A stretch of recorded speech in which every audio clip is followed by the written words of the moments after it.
Hello everyone, कैसे हैं आप लोग। उम्मीद करते हैं कि आप लोग बहुत ही अच्छे होंगे। तो बीजेटी के ऊपर काफी सारा लेक्चर हो चुका है, यानी 2-3 लेक्चर हो चुका है जिसमें काफी सारा कॉन्सेप्ट बताया जा चुका है। तो इस न्यूमेरिकल को करने से पहले आज का लेक्चर जो कि पूरा का पूरा न्यूमेरिकल के ऊपर है, किसके ऊपर है, कौन से टॉपिक के ऊपर, करंट गेन के ऊपर। तो इस वीडियो से, इस न्यूमेरिकल के वीडियो से पहले थ्योरी वीडियो पढ़ाया जा चुका है, इससे पहले वाले में करंट गेन के बारे में। तो पूरा का पूरा करंट गेन, उससे पहले काफी कुछ principle of working of transistor के बारे में बताया जा चुका था, कैसे करंट फ्लो होता है, कितना करंट फ्लो होता है, एमिटर बेस कलेक्टर में से कितना करंट फ्लो होता है, कितना क्वांटिटी में करंट फ्लो होता है, वो सारा कुछ करंट गेन वाले वीडियो में बताया जा चुका है। ठीक है, तो करंट गेन से लेकर सारा कॉन्सेप्ट आपका क्लियर हो चुका है। तो कॉन्सेप्ट जब क्लियर हो चुका है, थ्योरी जब मिल चुका है आपको, तो उसके ऊपर न्यूमेरिकल बनाना बहुत ही जरूरी है। न्यूमेरिकल जब बनाएंगे तभी आपको पता चलेगा उसके रियलिटी के बारे में कि करंट गेन होता क्या है, करंट गेन आपको क्या बताने की कोशिश कर रहा था। ठीक है, वैसे तो पूरा का पूरा कॉन्सेप्ट आपको बताया जा चुका है कि करंट गेन क्या बताने की कोशिश करता है। वो बताने की कोशिश करता है कि कितना क्वांटिटी ऑफ करंट फ्लो कर रहा है। ठीक है, वो क्वांटिटी बताने की कोशिश करता है। वो एक फैक्टर है जो करंट की क्वांटिटी बताता है। ठीक है, जो एक रेशियो होता है आउटपुट और इनपुट का। ठीक है, उसको डिनोट किससे करते हैं, अल्फा और बीटा से। यानी कि पूरा का पूरा जो आज का लेक्चर है अल्फा और बीटा के ऊपर ही डिपेंड है, यानी कि पूरा का पूरा करंट गेन के ऊपर डिपेंड है। ठीक है, तो चलिए न्यूमेरिकल पहले से ही लिख के रख लिया गया है, ताकि मार्क कर लेते हैं, ताकि आपको न्यूमेरिकल लिखने में, यानी मुझे न्यूमेरिकल लिखने में ज्यादा बार बार लिखने में टाइम वेस्ट न करना पड़े, इसलिए बोर्ड पे पहले से ही लिख के रख लिया गया है न्यूमेरिकल। तो ये है न्यूमेरिकल नंबर 1। तो कुछ न्यूमेरिकल करेंगे 10-12 के आसपास, ताकि सारा का सारा कॉन्सेप्ट आपका क्लियर हो जाए, कोई भी न्यूमेरिकल छूटे नहीं अल्फा बीटा से रिलेटेड, यानी करंट गेन से रिलेटेड। ठीक है, तो चलिए इस न्यूमेरिकल करते हैं। कलर ले लेते हैं, व्हाइट ठीक रहेगा। व्हाइट उम्मीद करते हैं कि आपको दिखेगा व्हाइट क्लियरली। हाँ, व्हाइट दिख रहा है। ओके, तो यहाँ पे है in a common base connection, common base configuration लिया हुआ है। A certain transistor has an emitter current of 10 milliampere। पहले लिख लेते हैं कॉमन बेस। ठीक है, कॉमन बेस कॉन्फ़िगरेशन लिया गया है, कॉमन बेस कॉन्फ़िगरेशन। ओके, उसके बाद transistor has an emitter current. Emitter current कितना लिया गया है, उस ट्रांजिस्टर में एमिटर करंट है 10 मिली ampere, 10 milli ampere. Okay, and a collector current of 9.8 milli ampere. तो कलेक्टर करंट है 9.8 milli ampere. Okay, calculate the value of the base current. तो बेस करंट निकालना है, यानी IB।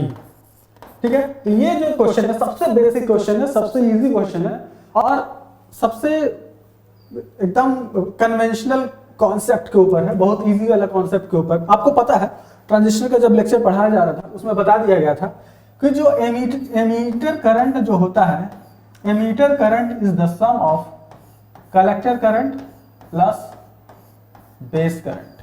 ठीक है, तो यहाँ का पूरा वैल्यू दिया हुआ है, जस्ट वैल्यू को पुट कर देना है यहाँ पे, और कुछ नहीं करना है। ठीक है, दोनों मिली एम्पियर में, कोई दिक्कत नहीं होगा, करंट भी मिली एम्पियर में आएगा। तो 10 मिली एम्पियर एमीटर करंट, निकालना क्या है, बेस करंट IC दिया हुआ है, IC कितना दिया हुआ है, 9.8 मिली एम्पियर प्लस IB। ठीक है, तो IB कितना आ जाएगा, तो IB is equal to 10 minus 9.8। तो 10 में से 9.8 घटाएंगे तो 0.2 आएगा। तो कौन सा, 0.2 मिली एम्पियर, क्योंकि सारा करंट का वैल्यू किसमें दिया हुआ है, मिली एम्पियर में, तो ये भी मिली एम्पियर में ही आएगा। ये हो गया तुम्हारा आंसर। ठीक है, 0.2 मिली एम्पियर। ओके, ये क्वेश्चन समझ में आ गया होगा, बहुत ही आसान क्वेश्चन था, बहुत ही बेसिक क्वेश्चन था। कोई डाउट है अगर तो आप कमेंट सेक्शन में करके बता सकते हैं। ठीक है, आगे चलते हैं, नेक्स्ट क्वेश्चन। यह है क्वेश्चन नंबर 2। यहां भी है कॉमन बेस कनेक्शन लिया हुआ है।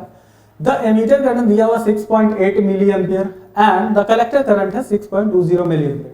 Determine the common base DC current gain. ठीक है, यहाँ पे क्या निकालना है, गेन निकालना है, करंट गेन। तो यहाँ पे कौन सा कनेक्शन लिया हुआ है, कॉमन बेस कॉन्फ़िगरेशन लिया हुआ। ठीक है, तो सबसे पहले नोटिस करेंगे कि कौन सा कॉन्फ़िगरेशन लिया हुआ है, तो कॉमन बेस कॉन्फ़िगरेशन लिया हुआ है। ओके, कॉमन बेस कॉन्फ़िगरेशन के केस में क्या होता है, कॉमन बेस कॉन्फ़िगरेशन में करंट गेन जो होता है उसको हम अल्फा से डिनोट करते हैं। डीसी है तो अल्फा से डिनोट करेंगे, एसी रहेगा तो अल्फा नॉट से। ठीक है, तो जो अल्फा इज इक्वल टू होता है collector current by emitter current. ठीक है, तो ठीक है, कॉमन बेस के केस में जो करंट गेन होता है उसको अल्फा से डिनोट करते हैं और अल्फा इज इक्वल टू होता है collector current by emitter current, यानी आउटपुट बाय इनपुट। ठीक है, तो यहां पे दिया हुआ है, क्या क्या दिया हुआ है, emitter current I, emitter current दिया हुआ है 6.8 मिली एम्पियर, 6.8 मिली एम्पियर, और कलेक्टर करंट यानी आईसी दिया हुआ है 6.20 मिली एम्पियर। तो कुछ नहीं करना है, बस इसमें पुट कर देना है। ठीक है, इसे पुट कर देने के बाद कितना आएगा, आईसी 6.20, दोनों मिली में है तो मिली को लिखने का कोई जरूरत नहीं है, 6.8। ठीक है, तो डिवाइड करेंगे तो कितना आएगा, 6.20 डिवाइडेड बाय 6.8, तो ये आएगा 0.9117, या फिर ऐसे बोल सकते हैं 0.912 लिख सकते हैं। तो ये इतना मिली एम्पियर आ गया, सॉरी मिली एम्पियर नहीं, ये तो करंट गेन है, ओह गॉड ये गलत,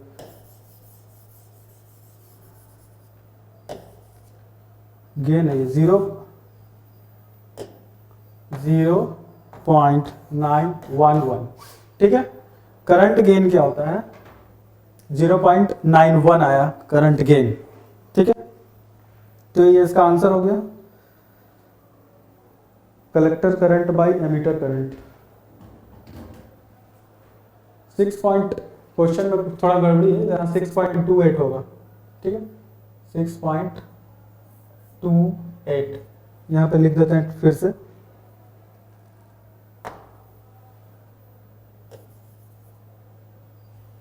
सिक्स पॉइंट टू एट, तो यहाँ पे लिखेंगे 6.28 कर देते हैं, यहाँ पे 6.28 और यहाँ पे 6.28। अब डिवाइड करिए कितना आएगा, डिवाइड करने के बाद आएगा 0.987। ठीक है, 0.987 987, तो ये वैल्यू हो गया अल्फा का। ठीक है, यानी करंट गेन का वैल्यू 0.987। ठीक है, ये हो गया इस क्वेश्चन का आंसर, करंट गेन।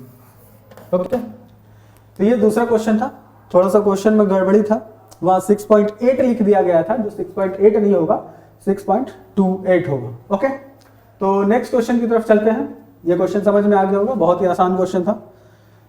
तो question number 3, the common base DC current gain of a transistor is 0.967 दिया हुआ है। If the emitter current is 10 milli ampere, what is the value of base current.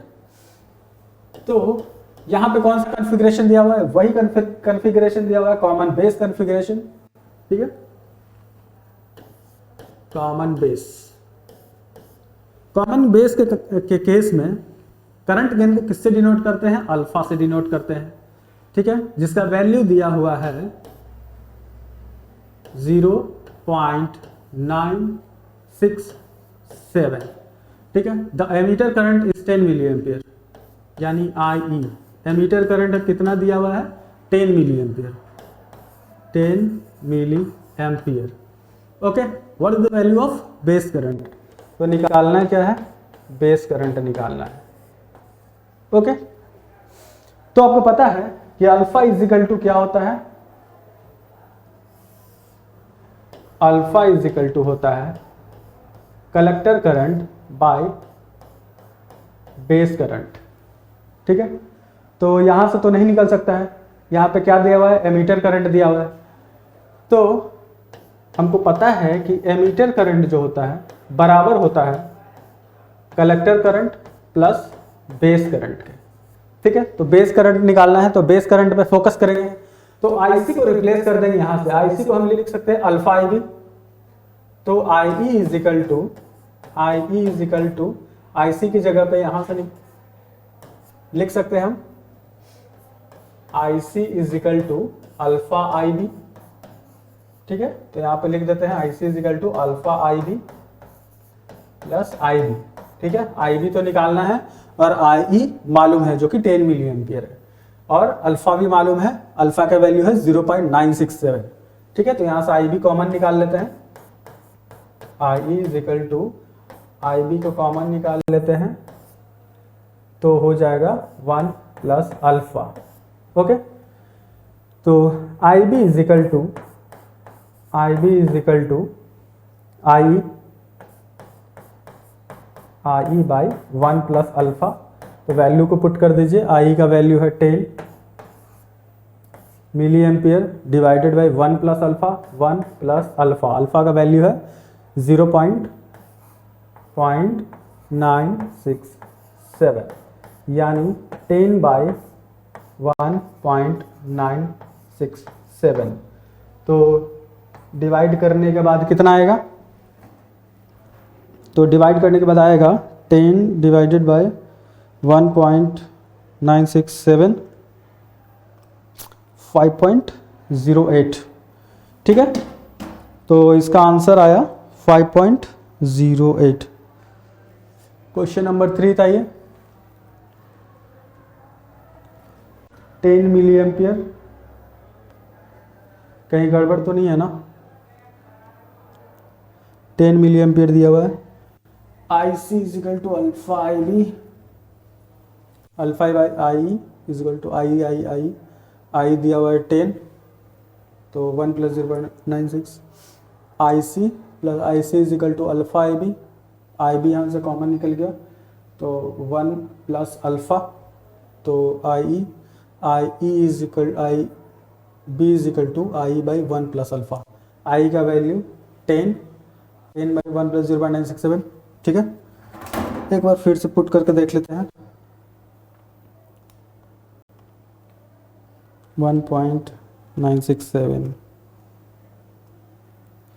Value put करने का 5.08 आ रहा है। ठीक है,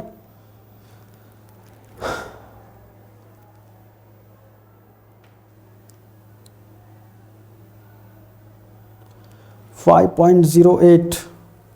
क्वेश्चन में कहीं मिस्टेक तो नहीं? अल्फा आई, सॉरी, ये कॉमन बेस है ना? यहां पे मिस्टेक हो गया। कॉमन बेस के केस में क्या होता है?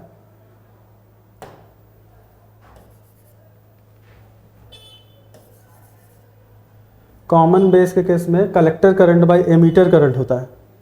Okay,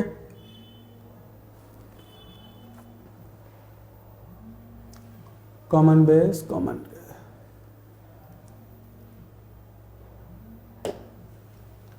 ammeter current.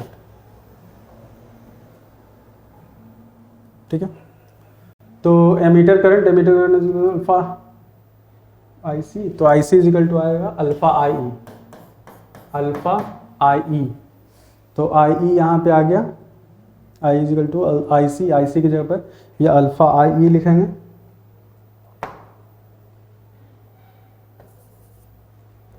Alpha I ई, ये हो गया।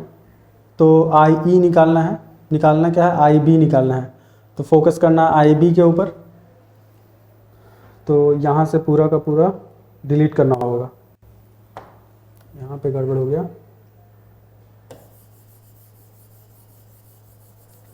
तो ये छोटा सा मिस्टेक की वजह से यहाँ पे मिटाना पड़ रहा है इसको।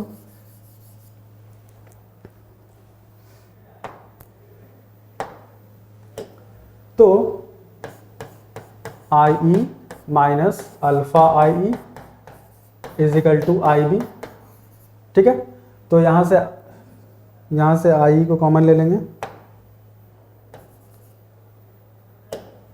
आई ई, यहाँ से आई ई को कॉमन ले लेंगे, ठीक है। 1 minus alpha is equal to I B, ठीक है। तो I B is equal to कितना आ जाएगा, तो I B is equal to I E का वैल्यू है 10, 1 माइनस अल्फा का वैल्यू है 0.967, ठीक है। तो इसका कैलकुलेटर में वैल्यू पुट करके निकाल लीजिए। तो 10 1 माइनस 0.967 जो वैल्यू आएगा उसको मल्टीप्लाई कर देंगे 10 से, तो आ गया 0.33। तो 0.33 मिली एम्पियर, ओके। तो ये आ गया आपका answer, 0.33 milli ampere base current, okay. तो यहाँ पे मिस्टेक क्या हुआ था कि कॉमन बेस के केस में अल्फा का जो वैल्यू होता है वो होता है collector current by emitter current, जो कि मिस्टेक से बेस लिखा गया था, ठीक है। तो उसको लेके चलने की वजह से क्वेश्चन आंसर गलत हो गया था। चलिए ये क्वेश्चन समझ में आ गया होगा, कहीं पे कोई डाउट है तो आप कमेंट करके बता सकते हैं। बाकी नेक्स्ट क्वेश्चन में चलते हैं। नेक्स्ट क्वेश्चन है, if the emitter current of transistor is 8 milli ampere, emitter current of transistor 8 milli ampere and IB is 1/100 IC, determine the level of IC and IB। तो इसको लिख लेते हैं, क्या क्या डेटा दिया हुआ है। Emitter current of a transistor, emitter current दिया हुआ है IE is equal to 8 milli ampere, 8 milli ampere,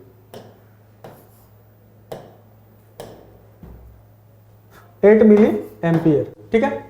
and IB के बारे में दिया हुआ है, जो IB है 1/100 टाइम्स ऑफ IC है, ठीक है, ये दिया हुआ है। Determine the level of IC and IB, तो निकालना क्या है, IC भी निकालना है और IB भी निकालना है, ठीक है। और तो कुछ नहीं दिया हुआ है। IC तो हमको पता है कि जो एमीटर करंट होता है, एमीटर करंट होता है वो बराबर होता है base current plus collector current, ठीक है। तो यहाँ पे वैल्यू दिया हुआ है इसका IE is equal to 8 milli ampere और IB तो दिया हुआ है नहीं, तो IB को हम यहाँ से, IC को हम यहाँ से लिख लेंगे, IC is equal to 100 IB, ठीक है। तो IB प्लस यहाँ पे लिख लें IC, यहाँ से निकल के आ जाएगा IC is equal to 100 IB, ठीक है, 100 IB, ठीक है। तो 8 इज इक्वल टू 101 IB, दोनों ऐड हो गया। अब यहाँ से IB is equal to 8/101, calculator से निकाल लीजिए कितना आ रहा है। इसका वैल्यू आ रहा है कैलकुलेटर से निकालने पर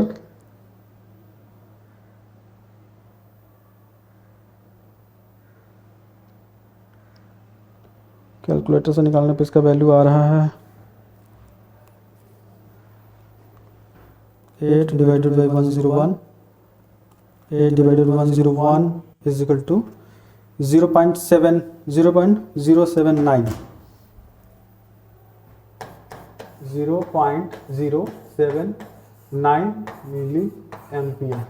तो ये IB निकल गया, ठीक है, ये IB निकल लिया। और निकालना क्या है, IC निकालना है। तो IC कैसे निकलेगा, तो IC भी इसी में पुट करके निकलेगा। तो आपको पता है कि IE इज इक्वल टू होता है IB प्लस IC।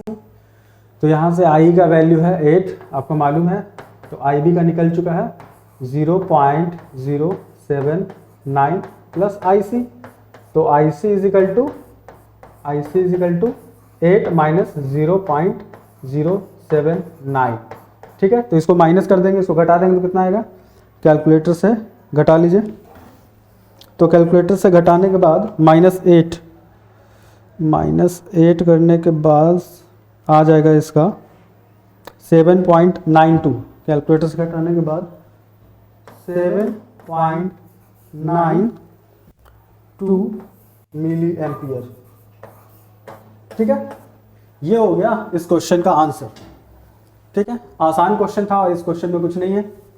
तो जो थ्योरी पढ़ाया हुआ है उसी के बस फॉर्मूला लेना है और फॉर्मूला को पुट करना है और थोड़ा सा इधर उधर 3-5 करना है और ये निकल जाएगा आपका। ठीक है, सिंपल मैथमेटिक्स टाइप का है।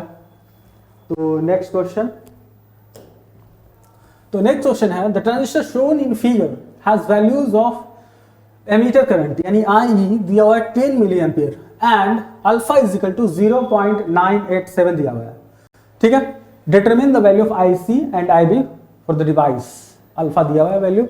ठीक है, तो कौन सा ट्रांजिस्टर है, ये NPN ट्रांजिस्टर है। कैसा पता चला, इसके एरो से पता चला है, एरो बाहर निकला हुआ है, इसका मतलब NPN ट्रांजिस्टर है। और अल्फा है, अल्फा का मतलब कॉमन बेस कॉन्फ़िगरेशन दिया हुआ है। ठीक है, इतना कुछ दिया हुआ है। तो चलिए आगे बढ़ते हैं। इसमें अल्फा दिया हुआ है हमारा 0.987 और IE दिया हुआ है, यानी कि एमीटर करंट दिया हुआ है 10 मिली एम्पियर। और निकालना क्या है, determine the value of IC and IB। निकालना है IC is equal to what and IB is equal to what, यानी ये दोनों का वैल्यू निकालना है। ठीक है, तो आपको पता है कि अल्फा इज इक्वल टू होता है, अल्फा किसके केस में होता है, current gain common base configuration के केस में होता है। ठीक है, तो common base collector current by emitter current, alpha is equal to. ठीक है, तो अल्फा इज इक्वल टू, तो यहां से क्या निकल सकता है, IE दिया हुआ है तो IC निकल सकता है, अल्फा दिया हुआ है 0.987 इज इक्वल टू IC दिया हुआ है, IC नहीं दिया हुआ है, IC निकालना है। तो 10 मिली एम्पियर एमीटर करंट दिया हुआ है, एमीटर करंट 10 मिली एम्पियर, सॉरी एमीटर करंट 10 मिली एम्पियर। ओके, तो IC निकल जाएगा यहाँ से, IC इज इक्वल टू कितना आ जाएगा, 9.87 आ जाएगा। IC is equal to 10 multiply हो जाएगा इसमें, तो आ जाएगा 9.87 मिली एम्पियर। ओके, तो ये हो गया आंसर आपका। 0.987 को 10 से मल्टीप्लाई करने के बाद आ गया 9.87। अब ये निकल चुका। दूसरा क्या है, दूसरा है IB निकालना है। तो सिंपल, आपको पता है कि emitter current is equal to होता है base current plus collector current. ठीक है, जिसमें कि एमीटर करंट क्वेश्चन में दिया हुआ है 10 milli ampere is equal to base current नहीं दिया हुआ है, बेस करंट निकालना है, प्लस कलेक्टर करंट निकाल चुके हैं 9.87। ठीक है, तो IB इज इक्वल टू यहां से क्या आ जाएगा, IB is equal to 10 minus 9.87।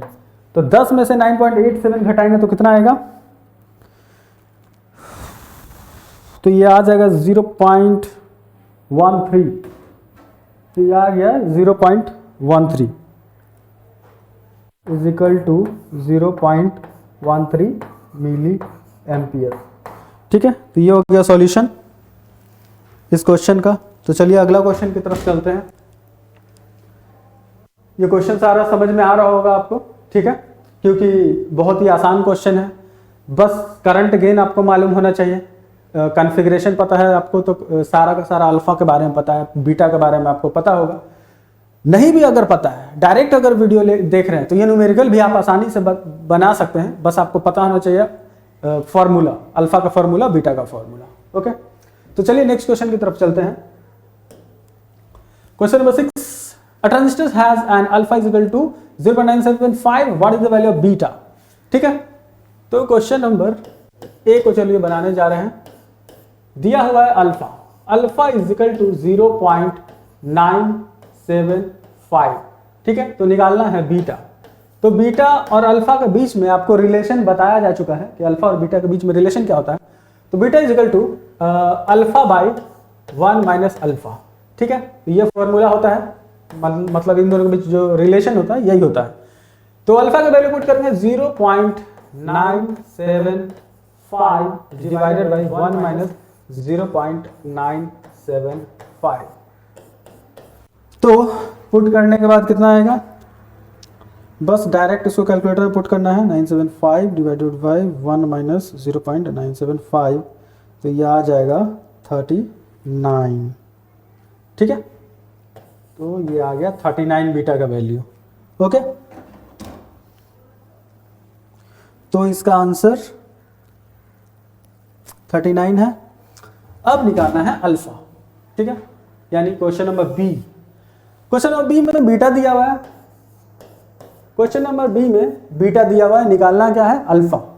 तो अल्फा और बीटा के बीच में रिलेशन क्या है, यही रिलेशन है, सेम उससे भी आप बना सकते हैं, नहीं तो आप डायरेक्ट याद रख सकते हैं alpha is equal to beta by 1 plus beta. ठीक है, या तो इसको डायरेक्ट याद रखिए आप, या तो ये भी याद है तो काम चल जाएगा, बीटा निकल जाएगा, यहाँ यही से मैनिपुलेट करके ये निकाला गया है। ठीक है, या फिर डायरेक्ट इन सब वैल्यू को पुट करिए, अब बीटा निकल जाएगा आपका, या फिर बीटा का वैल्यू पुट करिए, यहाँ से अल्फा निकल जाएगा, एक ही बात है। तो डायरेक्ट इसको भी आप याद रख सकते हैं, alpha is equal to beta by 1 plus beta. ठीक है, तो बीटा का वैल्यू यहाँ पे है 200। ठीक है, बीटा का वैल्यू 200 दिया हुआ है, तो 200 डिवाइडेड बाई 1 प्लस 200, यानी कि 200 डिवाइडेड बाई 201 करेंगे तो कितना आएगा, 200 डिवाइडेड बाई 201 0.995। ठीक है, तो ये आंसर आ गया 0.995। ओके, 0.995, इसका भी आंसर निकल के आ गया और इसका भी आंसर निकल के आ गया। ओके, तो ये रिलेशन के आधार पर ये क्वेश्चन था, बहुत ही आसान था, आपको क्लियर दिख रहा होगा ये। तो चलिए आगे चलते हैं इस क्वेश्चन में। ये क्वेश्चन है, transistor has a typical of, beta का वैल्यू दिया हुआ है 100, if the collector is 40 milli ampere, what is the value of emitter current. ठीक है, यहाँ बीटा का वैल्यू दिया, बीटा का वैल्यू यानी कि कॉमन एमीटर के केस में। ठीक है, तो चलिए इसमें देख लेते हैं बीटा का value. Beta is equal to है 100, बीटा इज इक्वल टू है 100 का वैल्यू दिया हुआ है। If the collector current is, collector current दिया हुआ है 40 milli ampere. Okay, what is the value of emitter current, तो निकालना क्या है एमीटर करंट। ठीक है, तो आपको पता होना चाहिए कि बीटा इज इक्वल टू होता है collector current by base current. ठीक है, ये कम से कम याद होना चाहिए। अगर थ्योरी नहीं जानते हैं, अगर कॉन्सेप्ट पूरा वहां से क्लियर नहीं है थ्योरी वाले लेक्चर से, ठीक है, अगर डायरेक्ट भी आप अगर आ रहे हैं इस वीडियो में, तो ये वाला आपको याद होना चाहिए। ठीक है, beta equal IC by IB, लेकिन आईसी दिया हुआ है, ठीक है, तो आईबी यहां से तो निकल जाएगा, लेकिन निकालना क्या है, आई निकालना है। ठीक है, तो चलिए आई की तरफ चलते हैं। तो आपको पता है कि emitter current is equal to होता है collector current plus base current. ठीक है, जिसमें कि एक चीज दिया हुआ है कलेक्टर करंट, ओके, जो कि 40 मिली एम्पियर है, लेकिन बेस करंट नहीं दिया हुआ, तो बेस करंट हम यहां से निकाल लेते हैं। ठीक है, तो आई इज इक्वल टू, निकालना क्या है, आई निकालना है, तो I is equal to, I सी को हम लिख सकते हैं बीटा आई बी, या फिर आई बी कलेक्टर करंट दिया हुआ है 40 हम पुट ही कर देते हैं इसको, या फिर लेके भी चल सकते हैं, कोई दिक्कत नहीं है। तो I B is equal to I C by beta, ऐसा भी कर सकते हैं, यहाँ प्लस कर देते हैं, plus I B is equal to I C by beta, I C by beta. तो आई सी का वैल्यू 40 प्लस IC का वैल्यू 40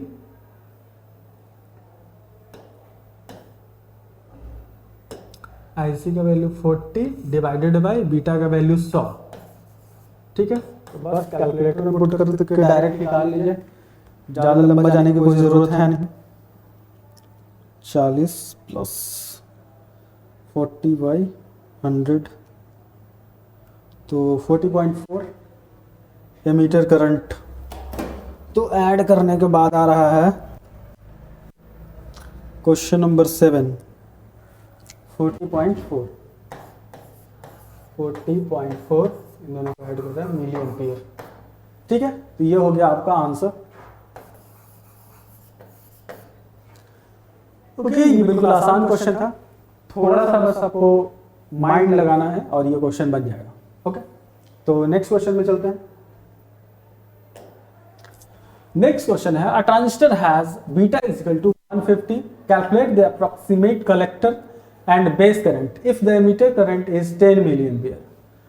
तो सेम टाइप का है लगभग, बीटा का वैल्यू दिया हुआ है 150,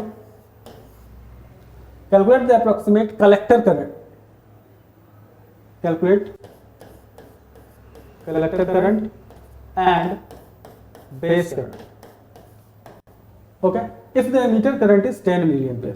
तो एमीटर करंट दिया हुआ है, कितना दिया हुआ है? 10 मिली एम्पियर। ठीक है, तो आपको पता है कि बीटा का फॉर्मूला क्या होता है, current gain is equal to beta is equal to collector current by base current. ठीक है, जिसमें कि एमीटर करंट दिया हुआ है, एकदम सिमिलर टाइप ऑफ क्वेश्चन है। तो आपको पता है कि emitter current is equal to होता है collector current plus base current. Okay, तो IE दिया हुआ है, तो यहां से हम IE में कन्वर्ट कर लेते हैं इसको। IB, IC और IB दोनों निकालना है यहां से, और कुछ नहीं दिया हुआ है। 10 मिली पे बीटा 150 बस। तो हाँ, बीटा दिया हुआ है, तो बीटा यहां से 150, लेकिन फिर भी यहां से काम नहीं चलेगा क्योंकि और कुछ नहीं दिया हुआ है। 10 मिली एम्पियर कलेक्टर करंट दिया हुआ है, एमीटर करंट 10 मिली एम्पियर दिया हुआ है। ठीक है, एमीटर करंट 10 मिली एम्पियर, तो यहां से पुट करके निकालते हैं। तो I is equal to 10 milli ampere और IC को हम यहां कर देते हैं बीटा IB। हाँ, बीटा IB कर देते हैं। IC is equal to beta IB। Beta IB कैसे हुआ? यहां से IC is equal to beta IB plus IB। Okay, तो 10 इज इक्वल टू IB को यहां से कॉमन निकाल लेते हैं, तो यहां हो जाएगा बीटा प्लस 1। बीटा का वैल्यू मालूम है आपको, 150 दिया हुआ है, तो IB बीटा का वैल्यू 150 प्लस 1 151 151। ठीक है, तो IB इज इक्वल टू कितना आ जाएगा? 10 डिवाइडेड बाई 151। तो 10 डिवाइडेड बाई 151 करते हैं। 10 डिवाइडेड बाई 151, तो यह आ गया 0.662 मिली एम्पियर। ठीक है, तो ये बेस करंट आ गया आपका। क्वेश्चन नंबर 8 है, तो बेस करंट आ चुका है 0.66 मिली एम्पियर। अब निकालना है दूसरा एमीटर करंट। तो एमीटर करंट यहीं से निकल जाएगा। एमीटर करंट दिया हुआ है, एमीटर करंट दिया हुआ है, बेस करंट, कलेक्टर करंट निकालना है। ठीक है, तो यहीं से निकल जाएगा, यही वाला चीज यूज करके, ये वाला लाइन IC प्लस IB। तो आपको पता ही है IC एमीटर करंट होता है collector current plus base current के बराबर है, जिसमें कि एमीटर करंट 10 दिया हुआ है, 10 milli ampere is equal to collector current निकालना है IC प्लस IB निकाल चुके हैं, जो कि 0.0662 मिली एम्पियर है। ओके, अब IC में से घटा देंगे। IC is equal to 10 minus 0.0662, तो घटाने के बाद कितना आएगा, -10 करने के बाद आएगा 9.93 मिली एम्पियर। तो ये हो गया आंसर और ये हो गया दूसरा वाला आंसर। ठीक है, तो ये क्वेश्चन समझ में आ गया होगा, उम्मीद करते हैं ये क्वेश्चन समझ में आ गया होगा आपको। तो क्वेश्चन नंबर था 8, 9.93 एम्पियर सही है। तो इसमें कहीं पे भी आपको प्रॉब्लम है इस क्वेश्चन से रिलेटेड तो आप कमेंट करके बता सकते हैं। ठीक है, तो नेक्स्ट क्वेश्चन की तरफ चलते हैं। इन सारे क्वेश्चन में खाली आपको करंट गेन का फॉर्मूला याद रखना है, यानी अल्फा का और बीटा का, और अल्फा बीटा के बीच रिलेशन याद रखना है। बस इतना हो जाने के बाद ये सारा का सारा क्वेश्चन आपसे बनने लगेगा। ठीक है, बेसिक क्वेश्चन है लेकिन जो आपको बनाना बहुत जरूरी है। अब अगला क्वेश्चन है question number 9। If the base current in transistor is 30 micro ampere when the emitter current is 7.2 milli ampere, what is the value of alpha and beta. तो चलिए इसको बनाते हैं। बेस करंट दिया हुआ है यानी IB दिया हुआ है 30 माइक्रो एम्पियर, 30 माइक्रो एम्पियर, और when the emitter current is, emitter current दिया हुआ है, emitter current 7.2 milli ampere, 7.2 milli ampere. ठीक है, तो आपको निकालना क्या है, alpha and beta. What is alpha, what is beta. Okay, तो अल्फा इज इक्वल टू होता है, तो यहां से निकल जाएगा alpha is equal to collector current by emitter current, ये मालूम है। तो कलेक्टर करंट यहां तो दिया हुआ नहीं है, तो वहां से निकाल लेते हैं इक्वेशन यूज करके, यहां से डिलीट करके इक्वेशन यूज कर लेते हैं। तो emitter current is equal to होता है base current plus collector current. Okay, तो IE is equal to, I दिया हुआ है 7.2, ओके, 7.2 मिली एम्पियर। मिली यहाँ पे लिखना होगा क्योंकि यहाँ पे आपको पता है अलग अलग यूनिट दिया हुआ है, इसमें माइक्रो दिया हुआ है और इसमें मिली दिया हुआ है, इसीलिए अभी मेंशन करके चलना होगा। अगर सब का सब मिली में होता या सब का सब माइक्रो में होता तब कोई दिक्कत नहीं होता, हम नहीं लिखते तो काम चल जाता, आंसर माइक्रो में आता या फिर मिली में आता, किसी एक में आता। लेकिन यहाँ दोनों अलग अलग है। ठीक है, तो अलग अलग है तो इसको मेंशन करके चलना होगा प्रीफिक्स को, यानी मिली और माइक्रो को। ठीक है, तो IB is equal to collector current alpha है, तो IB is equal to, IB यहां से नहीं निकाल सकते हैं, अल्फा IE दिया हुआ है। ठीक है, तो IB प्लस IC को हम लिख सकते हैं अल्फा IE, अल्फा IE। ठीक है, IE जो कि दिया हुआ है 7.2, तो 7.2 milli is equal to IB plus alpha का वैल्यू नहीं दिया हुआ है, ओके, 7.2। ये जो क्वेश्चन है IB प्लस IC 7.2 कुछ छोटा तो नहीं है, 30 माइक्रो एम्पियर बेस दिया हुआ है, हाँ बेस दिया हुआ है एग्जैक्टली। अल्फा 7.2 हो गया मिली, बेस करंट दिया हुआ है जो कि यहीं पे मेंशन कर लेते हैं, बेस करंट दिया हुआ है। IB इज इक्वल टू है 30 micro ampere, 30 micro ampere, okay. तो 7.2 को इधर ले जाते हैं, अल्फा इंटू 7.2 को, पहले इसको ही कर लेते हैं, 7.2 milli minus 30 micro is equal to alpha 7.2 milli ampere. ठीक है, इसको घटा लेते हैं। तो मिली का मतलब आपको पता है ना, मिली का मतलब 10 टू द पावर -3 और माइक्रो का मतलब 10 टू द पावर -6। तो मिली माइक्रो ना लिख के आप उसको साथ साथ में मेंशन करते हुए लेके आ सकते हैं। तो चलिए इसको माइनस कर लेते हैं, कितना आता है 7.2 milli ampere into 7.2 into 10 to the power -3 minus 30 into 10 to the power -6, तो ये आ गया 7.17 milli ampere, alpha 7.2 milli ampere, दोनों मिली मिली में ही है। तो अल्फा यहाँ पे है, तो alpha is equal to 7.17 divided by, ये नीचे चला आएगा 7.2, तो कितना आएगा डिवाइड करने के बाद 7.17 डिवाइडेड बाई 7.2, यह आ गया 0.95 इज इक्वल टू 0.995। ये आ गया आपका अल्फा का वैल्यू क्वेश्चन नंबर 9 का।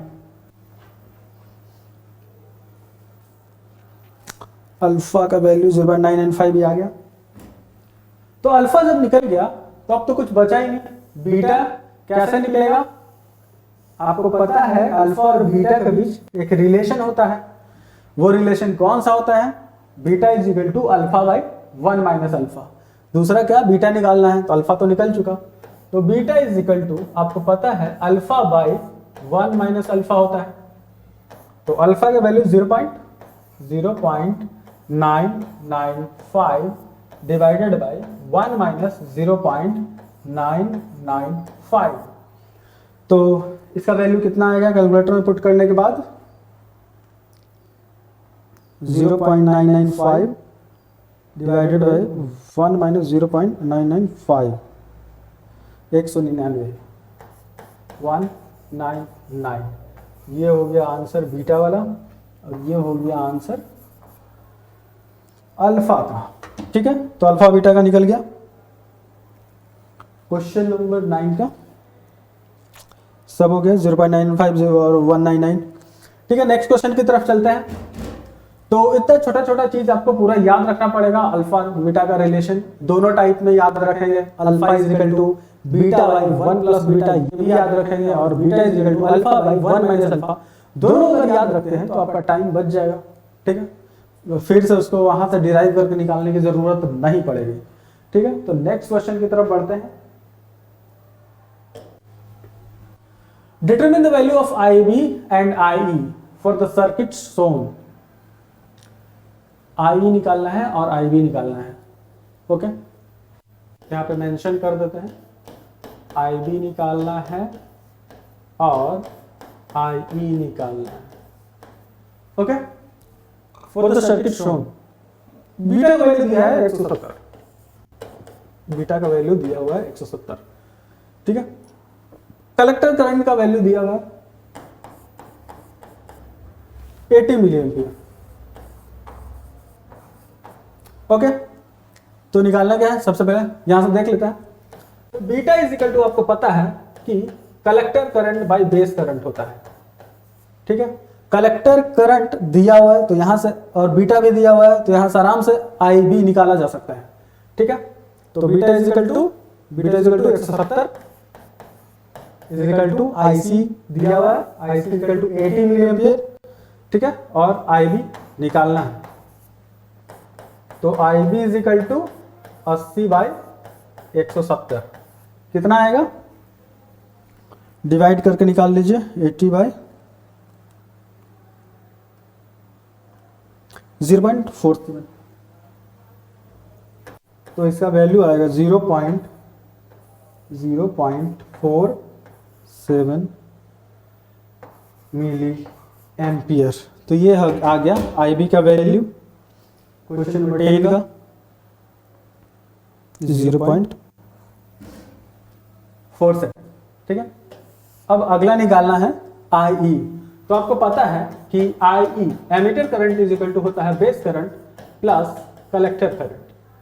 तो IB आपको पता है 0.47 आ चुका है, 0.47 प्लस IC आपको पता है 80 मिली एम्पियर, दोनों को ऐड कर दीजिए तो कितना आ जाएगा, प्लस 80 कर देने के बाद, प्लस 80 कर देने के बाद आएगा 80.47, ठीक है। तो आई आ गया 80.47, 80.47 मिली एम्पियर, ये हो गया आंसर और ये हो गया आंसर। ओके, तो क्वेश्चन नंबर 10 खत्म, ठीक है। तो 1 से लेकर 10 तक अभी तक का क्वेश्चन खत्म हो चुका है। तो इतना सारा न्यूमेरिकल बनाने के बाद आपको थोड़ा थोड़ा कॉन्फिडेंस आना चाहिए, क्योंकि ये सारा क्वेश्चन लगभग थोड़ा थोड़ा डिफरेंस है लेकिन थोड़ा थोड़ा सेम ही है, ठीक है। एक ही टाइप का, एक ही पैटर्न का क्वेश्चन है, ठीक है। एक टाइप का पैटर्न का क्वेश्चन जब आप बनाते हैं तो आप कॉन्सेप्ट में एकदम घुसते चले जाते हैं, ठीक है। तो कुछ क्वेश्चन देख लेते हैं, और भी है क्या, और भी है लगता है, ठीक है। एक और है, determine the value of IC and I for the circuit showed, ठीक है। बीटा दिया हुआ 200, चलिए इसको निकाल लेते हैं। Determine the value of IC and I निकालना है। IC is equal to what, IE is equal to what, ठीक है। And circuit showed figure IB दिया हुआ है, IB दिया हुआ है कितना, 0.125 मिली एम्पियर, और बीटा का वैल्यू दिया हुआ है 200, ओके। बीटा का वैल्यू दिया हुआ है 200, ठीक है। ये 200 लिखा हुआ है, क्लियर दिख रहा है। तो चलिए आगे बढ़ते हैं। तो बीटा इज इक्वल टू, आपको पता है कि बीटा इज इक्वल टू होता है collector current by base current, okay. तो यहाँ पे दिया हुआ कौन सा है, यहाँ पे बेस करंट दिया हुआ है, तो यहाँ से कलेक्टर करंट हम निकाल सकते हैं, ठीक है। तो base current is equal to collector current, base current is equal to, base current दिया हुआ है, ओके। तो कलेक्टर करंट निकाल सकते हैं, तो यहां से निकाल लेते हैं IC।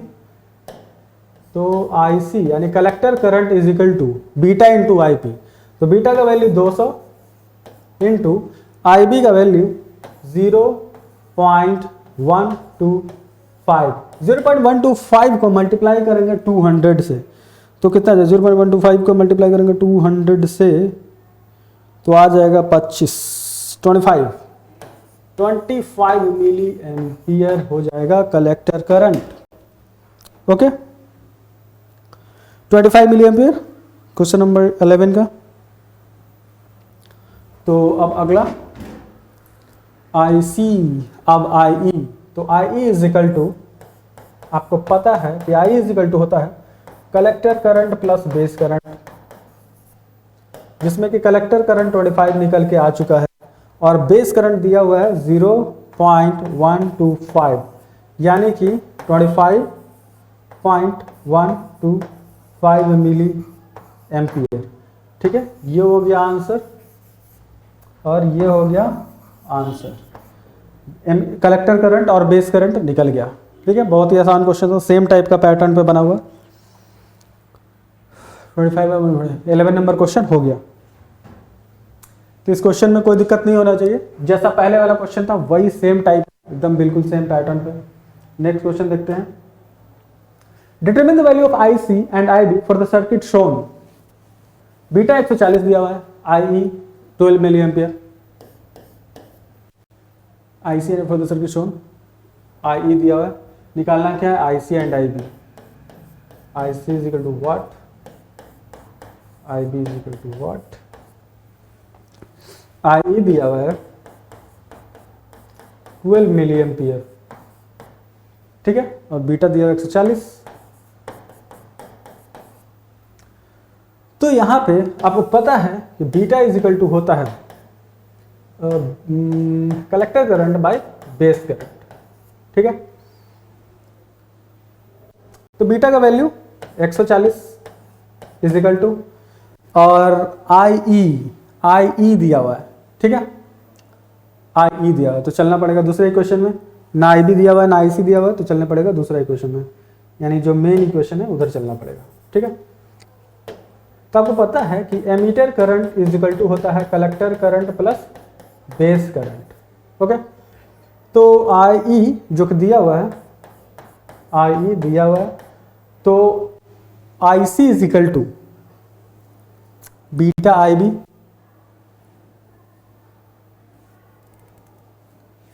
Collector current by base current, तो बीटा, तो IC कलेक्टर करंट बाय, तो IC is equal to beta पे फोकस कर लेते हैं, ठीक है।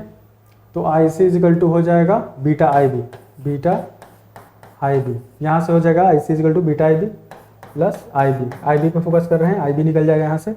IE दिया हुआ है, IE दिया हुआ है 12 मिली एम्पियर, यहाँ से IB कॉमन निकाल लेंगे, बीटा प्लस 1, ओके। तो 12 is equal to IB, beta का वैल्यू कितना है 140, 140 प्लस 1 141, यहां हो जाएगा 141,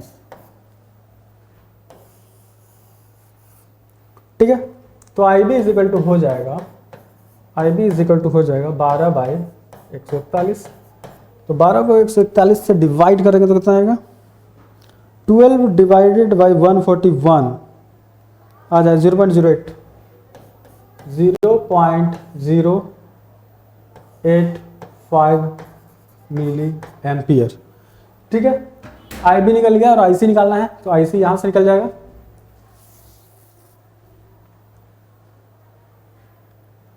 आपको पता है कि emitter current is equal to होता है base current plus collector current.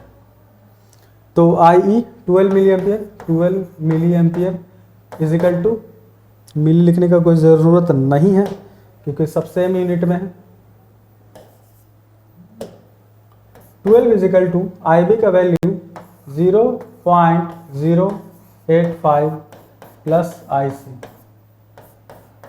तो IC is equal to 12 minus 0.085 घटा देंगे, कितना आ जाएगा, 0 माइनस 12 कर देंगे तो ये आ जाएगा 11.91 milli ampere answer, okay.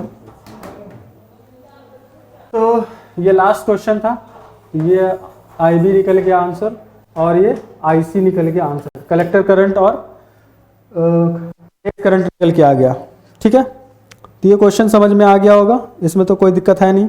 11.91, okay. तो आज के लिए बस इतना ही रखते हैं, ज़्यादा नहीं। 12 क्वेश्चन आज बहुत ज़्यादा है, 12 question is more than enough for today, ठीक है। तो आगे के क्या पढ़ाएंगे, आगे गामा के बारे में पढ़ाएंगे, कॉमन कलेक्टर, कॉमन कलेक्टर नहीं हुआ है, कॉमन कलेक्टर में पढ़ाएंगे, यानी गामा उसमें होगा, कॉमन एमीटर कॉमन बेस तो हो गया, ठीक है। आगे का चैप्टर में देखेंगे, या आगे का वीडियो में गामा के बारे में। तो उम्मीद करते हैं कि आज का पूरा न्यूमेरिकल आपको समझ में आ गया होगा। तो मिलते हैं नेक्स्ट वीडियो में। नेक्स्ट वीडियो में बीजेटी के बारे में नया कुछ सैचुरेशन करंट यानी कि रिवर्स करंट के बारे में भी जानेंगे कि क्लोज कर देने के बाद, मतलब बैटरी को ओपन कर देने के बाद, बायसिंग बंद कर देने के बाद भी उसमें रिवर्स करंट फ्लो करता है, जिसको हम लीकेज करंट बोलते हैं, ठीक है। तो उन सब के बारे में भी डिटेल देखेंगे, 2-3 टॉपिक पढ़ेंगे और फिर उसके बाद फिर न्यूमेरिकल देखेंगे, ठीक है, जो उसके ऊपर न्यूमेरिकल रहेगा, गामा के ऊपर और सैचुरेशन करंट के ऊपर, यानी कि रिवर्स सैचुरेशन करंट या जिसको लीकेज करंट बोलेंगे, तो उसके ऊपर न्यूमेरिकल हम देखेंगे। तो नेक्स्ट लेक्चर में चलिए मिलते हैं, ठीक है। आज के लिए इतना ही, थैंक यू वेरी मच।